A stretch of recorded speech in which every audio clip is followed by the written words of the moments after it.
এই সরকার একটা মিশন নিয়ে আসছে, তাদের কিছু মিশন আছে, তাদেরকে যারা বসাইছে তারা একটা মিশন নিয়ে আসছে এখানে। সেই মিশনগুলো কমপ্লিট হওয়া পর্যন্ত আপনি যত যা গালাগালি করেন, যা ইচ্ছা তাই বলেন, তাদের কিচ্ছু যায় আসে না। এই যে আজকে যে নাকি ফরহাদ মাজার বলছে একটা ইন্টারভিউ, যে তারা আপনারা তো ভাই বাঘ তারা কুমির নিয়ে আসছেন। ফরহাদ মাজার, যাকে নাকি ওই ছাত্ররা তাদের বলে, মানে কি বলে, মাস্টার মাইন্ড বলে, সে বলতেছে আমরা তো বাঘ তারে কুমির নিয়ে আসছেন। পলিটিশিয়ান তো বিশ্বাস করা যাবে না ভাই, তারা তো তাদের স্বার্থটা দেখবে। বিএনপির মূল লক্ষ্য হলো কত তাড়াতাড়ি ক্ষমতায় যাওয়া যায়। গণভোট করার এখতিয়ার ডক্টর ইউনূসকে কে দিছে? সংবিধান দিছে? সংবিধানে তো গণভোটের নাই। জি, এই মুহূর্তে দেশের নানান প্রান্তে যা ঘটছে এবং প্রতিদিন আমরা যেগুলো তথ্য পাচ্ছি, সেই তথ্যগুলো কি খুব বেশি গণতন্ত্রের কথা বলে? না, গণতন্ত্রের কথা কি তথ্য পাচ্ছি আমরা? যেমন ধরেন, আমরা বিভিন্ন ধরনের সামাজিক অস্থিরতা আছে, রাজনৈতিক দলগুলোর মধ্যে এক ধরনের সাজ রব আছে, নির্বাচনকে কেন্দ্র করে নির্বাচনের মনোনয়ন নিয়ে এক ধরনের মানে অভিযোগ, পাল্টা অভিযোগ আছে, এক ধরনের আপনার শক্তি প্রদর্শনের ব্যাপার স্যাপার আছে। এইগুলোকে আমি অতটা গণতান্ত্রিক বলবো কেন? এটা তো আমাদের এখানে অনেক দিন ধরেই চলে আসছে, এটা তো নাথিং নিউ। আমাদের এখানে নির্বাচনের সময় এরকম হয় না যে মনোনয়ন না পায় সে তো তার শক্তি দেখায়। এখনও তো মনোনয়ন চূড়ান্ত হয় না বিএনপির, দেখাচ্ছে। আবার ধরেন আওয়ামী লীগের মধ্যে কিছুটা হতাশা আছে, তারা কোনো ইলেকশন করতে পারছে না, সারা দেশে আওয়ামী লীগের লোকজন আছে, তারা হতাশ। এরকম ঘটনা তো আগেও ছিল। বিএনপি অনেক সময় নির্বাচন করতে পারে না, জামাত নির্বাচন করতে দেওয়া হয় না, জামাতের প্রতীক কেড়ে নেওয়া হয়েছিল, এটা তো আমরা দেখেছি। যে এগুলো আসলে এখন গণতন্ত্রের সংজ্ঞাটা তো মানে একই জায়গায় এক এক রকম, তাই না? কিন্তু তখন আপনি যে সময়টার কথা বলছেন তখন তো গণতন্ত্র ছিল না দেশে, এটাই তো সবাই ক্লেম করেছে, বিশেষ করে যারা দেখেন। এখন যদি আমি বলি যে আওয়ামী লীগকে যে নিষিদ্ধ করা হয়েছে এটা অগণতান্ত্রিক, আপনি বলেন, কিন্তু এর বিপরীত মত তো এখন খুবই শক্তিশালী, তাদের গলার স্বর খুব উঁচু। কিন্তু আমাদের এখানে হয় কি জানেন, যে কোন জিনিসটা সঠিক আর কোনটা বেঠিক। ধরেন আমি এবং সাইফুল ভাই এবং আপনি তিনজন মিলে আলাপ করেছেন, যার গলার স্বর বেশি উঁচু সেই সঠিক। এটা হলো বাংলাদেশের নিয়ম আর কি, বাংলাদেশের বাহাসের এটা হলো বেসিক নিয়মটা, যে যত জোরে কথা বলতে পারবে তারটাই মানে সেই মানে সঠিক। এখন এখানে তো মানে এই জোরে কথা যারা বলতে পারে তারাই তো মনে করতেছে যে আওয়ামী লীগকে নিষিদ্ধ করার একটা বিরাট একটা গণতান্ত্রিক কাজ হয়েছে। কিছু বললেই তারা মানে নাৎসি দিয়ে অনেক উদাহরণ নিয়ে আসে। আওয়ামী লীগ নিষিদ্ধ হয়ে গেল, জাতীয় পার্টি নিষিদ্ধ না হয়েও নিষিদ্ধ হয়ে গেল, ওয়ার্কার্স পার্টির অফিস দখল করাটা জায়েজ হয়ে গেল, সবই তো হয়ে যাচ্ছে। এখন এগুলির ব্যাপারে সরকার কখনো বলেছে এটা করা উচিত না? যারা এগুলো করছে তাদেরকে সরকার ধরেছে? বলছে না। এখন এই সরকারকে তাহলে আমি বলবো অগণতান্ত্রিক, বললে তো আমি আবার ঝামেলা পড়ে যাব, তাও তো বলতে পারবো না। এই সরকারও বিরাট গণতান্ত্রিক, এবং গণতন্ত্রকে ঠিক পথে রাখার জন্য তারা বিদেশ থেকে গণতন্ত্রের কিছু লোকজন নিয়ে আসছে, তারা বিদেশি গণতন্ত্রকে আবার নিয়ে এখানে চর্চা করতেছে, আমাদেরকে শিখাচ্ছে যে কীভাবে গণতন্ত্র প্রতিষ্ঠা করতে হয়। তারা বসে বসে অনেক আমাদের পলিটিক্যাল পার্টিগুলো যেটা জীবনে বুঝতেও পারে নাই যে গণতন্ত্র আসলে কীভাবে করতে হবে, তারা সেটা একদম বই ধরে ধরে শেখাচ্ছে, ক্লাস নিচ্ছে, রিমান্ডে নিচ্ছে। আসেন, ডেইলি আসেন, বসেন, আলাপ করেন, আমরা আপনাদের গণতন্ত্র শিখাচ্ছে। আমরা সবাই হাততালি দিচ্ছি না? দিচ্ছি তো। এখন এগুলোই তো চলছে দেশে। তারপরে সংবিধান কখনো মানতেছে না, যেখানে তার প্রয়োজন সেখানে মানতেছে, যেখানে প্রয়োজন নাই সেখানে মানতেছে না, তার সুবিধা অনুযায়ী কাজ করতেছে তো, এগুলো তো আমরা দেখতেছি। এখন এটা কী বলবেন? একটা তত্ত্বাবধায়ক সরকার পদ্ধতিটা মানে হারিয়ে গেছিল, এটা ফেরত নিয়ে আসছি। আইনে নিয়ে বলে কি 5 বছর পরে হবে। কেন 5 বছর পরে হবে কেন? মানে আমি আপনাকে একটা গিফট দিলাম, রায় বের হতে নাকি ফেব্রুয়ারি নির্বাচন হয়ে যাবে, এমন মানে যৌক্তিক ব্যাখ্যা অনেকে দিয়েছেন। কোনটা যৌক্তিক ব্যাখ্যা? কেমন যৌক্তিক ব্যাখ্যা হলো?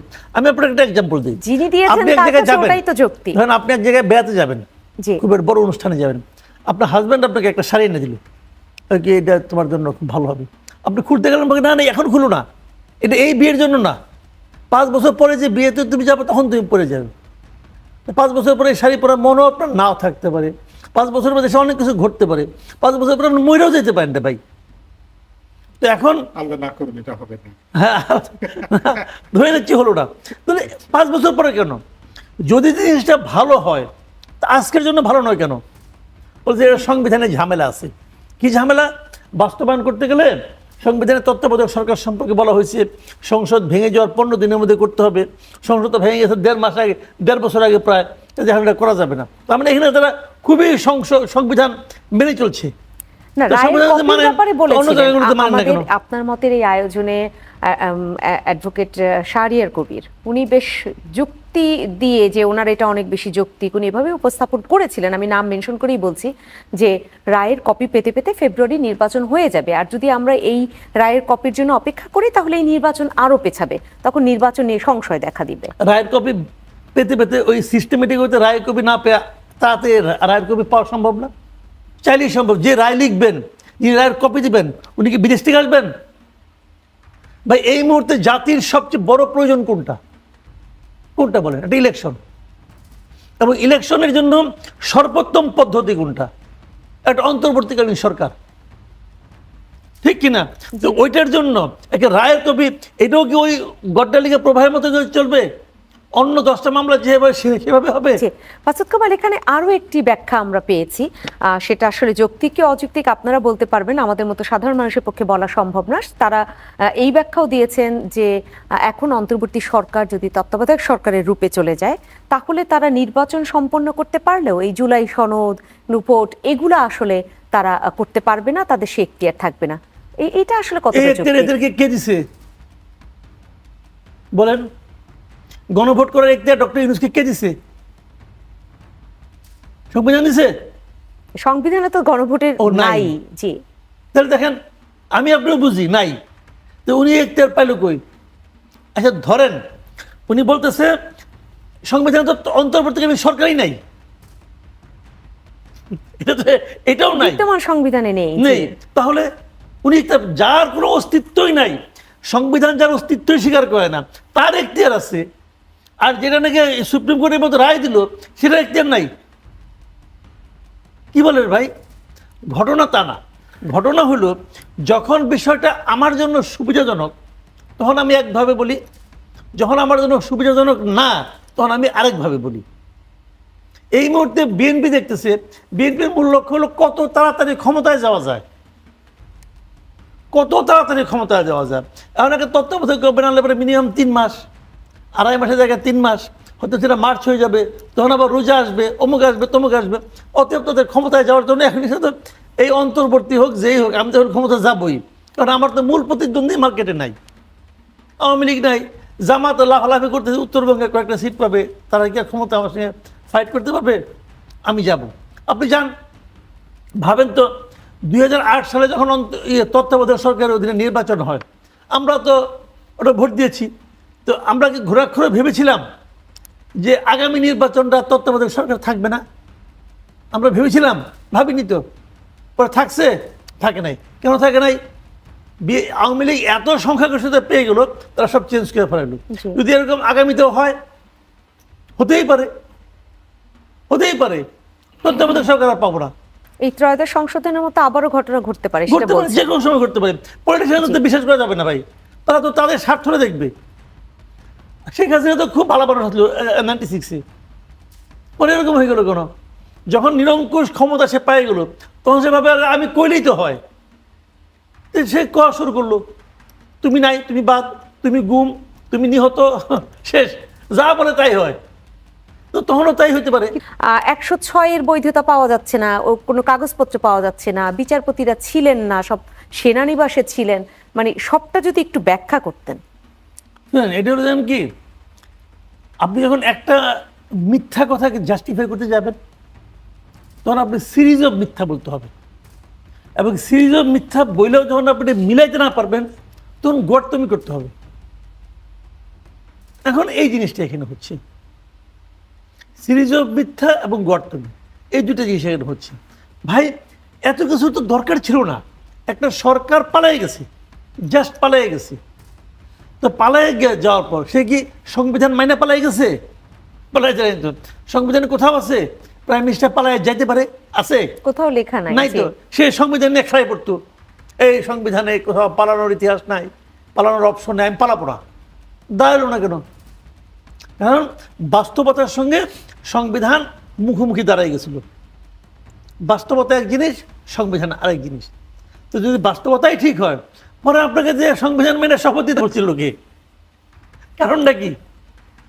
না করতেন, বলতেন প্রতিবার সামরিক শাসন যখন জারি হয়েছে, জিয়াউর রহমান সামরিক শাসন জারি করছে, এরশাদও করছে, তারা কি সংবিধান মেনে সামরিক শাসন জারি করছে?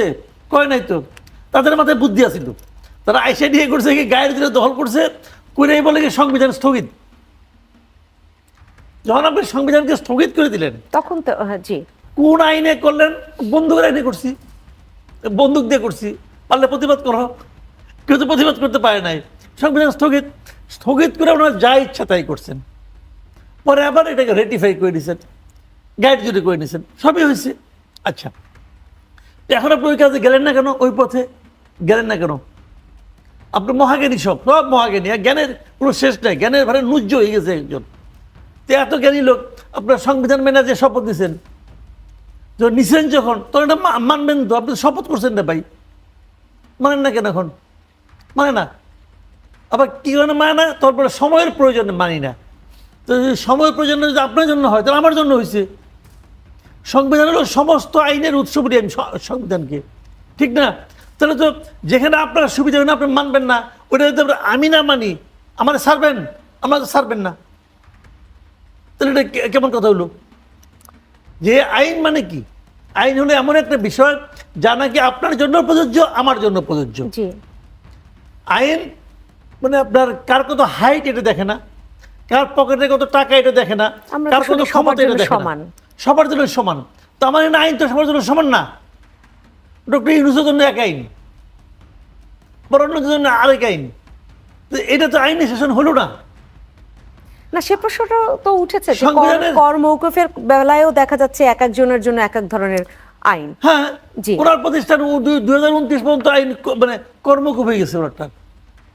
ওনার সমস্ত মামলা একটার পর একটা, যেটা আমরা 111 সময় দেখছিলাম, 111 সময় মামলা কিন্তু খালেদা জিয়ার নামে হয়েছে, শেখ হাসিনার নামে হয়েছে। হয়েছে তো ক্যাঙ্গারু কোর্ট ওখানে হয়েছে, 2 জায়গায় হয়েছে। কিছু গেলে পরে 14 বছরের জেল না 13 বছর জেলের ক্যামেরা হইতো। শেখ হাসিনা ক্ষমতায় আসলো, আর সেখানে নিজেদের সব মামলা উঠাই নিল, ওনাদের কোনো মামলা উঠে না। তো এটাকে উনিকে আইন শাসন কায়েম করার কোনো আকাঙ্ক্ষা ওনার ছিল না তো। তো এখন একই জিনিস হচ্ছে তো। ডক্টর ইউনূস যে কাজগুলি করেছেন সব ওই আগের শাসককে অনুকরণ করে করছেন। সংস্কার করতেছেন, আমি একটা উদাহরণ দেবো, সংস্কার করতেছেন ওনারা, যে সংস্কার করতেছেন সেই সংস্কারের কোনো একটা জিনিস আপনি নিজেদের সরকারের মধ্যে প্রয়োগ করে দেখেন না। এই সংস্কার জিনিসটা একটু বুঝি আমরা, করতে পারছেন? পারেন নাই তো। নির্বাচন কমিশন, নির্বাচন ব্যবস্থার সংস্কার করবেন, নির্বাচন কমিশন গঠন করছেন আগের নিয়মে, বরং আগের জন্য খারাপ করছেন আপনার নির্বাচনী আইনগুলির ক্ষেত্রে। নির্বাচন আইন আগের চেয়ে খারাপ করছেন। 2008 যে নির্বাচনী আইনটা ছিল যে আপনার না ভোট সকল ব্যালটে থাকতে পারবে, আপনি ওটা রাখেন নাই। না ভোট রাখছেন কোথায়? যদি একজন ক্যান্ডিডেট হয়। এখন কি একজন ক্যান্ডিডেট হবে কখনো? ইহ জীবনে হবে? আমি যদি দেখি আমার এলাকায় আমি ছাড়া কোনো ক্যান্ডিডেট নেই, আমার ভয়ে কেউ আসতেছে না, আসলে পরে গুলি করে এড়ে দেবো। যদি এরকম হয়, কেউ নাই, তখন আমি কি করবো? আমার বাড়ি চাকরি দাঁড়া করে দেবো, তুই দাঁড়া। এখনকার একক ভোট হবে, না ভোটে কি অর্থ আছে? নির্বাচন ব্যবস্থা সংস্কার কমিশনের সব সুপারিশও নেওয়া হয়নি, তাহলে আসলে কিছু করা হয়নি। তাহলে সেই আলোচনাটা এতদিন ধরে ভাই এরা ওই লোকে জানেন, মানে সত্যি কথা বলতে কি, এদের মানে আমাদের এই জাতির ইতিহাসে সবচেয়ে খারাপ শাসক হিসেবে এই লোকগুলি চিহ্নিত হবে। এই সবগুলি লোক, এদের মধ্যে সবাই যে চোর তা কিন্তু বলতেছেন, অনেক ভদ্রলোক আছে এখানে, কিন্তু তারাও কিন্তু ওইটার মধ্যে ঢুকে যাবে। আর যারা চোর এত দেশ ছেড়ে পালাবে। আমি তো মনে করি যে প্রত্যেকটা উপদেষ্টার ক্ষমতা ছাড়া 1 মাস আগে সবার পাসপোর্ট সারেন্ডার করতে হবে। এটা একজন জনগণ হিসেবে, একজন নাগরিক হিসেবে আমার দাবি। যত লোক উপদেষ্টা আছে এরা ক্ষমতা ছাড়ার 1 মাস আগে সবার কাছ থেকে পাসপোর্ট নিতে হবে। নেওয়ার পর একজন করে জাজ করবে, যদি ক্লিন চিট পায় পাসপোর্ট ফেরত দেবে। আপনার কাছে আমি আবারও আসবো, এবং সেখানে আমি যদি বলি যে নাগরিক হিসেবে, সাধারণ মানুষ হিসেবে তারও অনেক দাবি আছে যে সব এলাকায় সমান বরাদ্দ হতে হবে, যেখানে দরকার বরাদ্দ। কিন্তু বরাদ্দও কেন ওই কুমিল্লার মুরাদনগরে হয়, দেবিদারে হয়, আবার ঢাকা 10 আসনে আলাদা করে হয়? এই প্রশ্নগুলো তো থাকে। এই সরকারের একজন উপদেষ্টা বলতেছে আমি ইলেকশন করব, সে বলতেছে ইলেকশন করবে, তারপরে ডক্টর ইউনূস তার কিছু বলে না।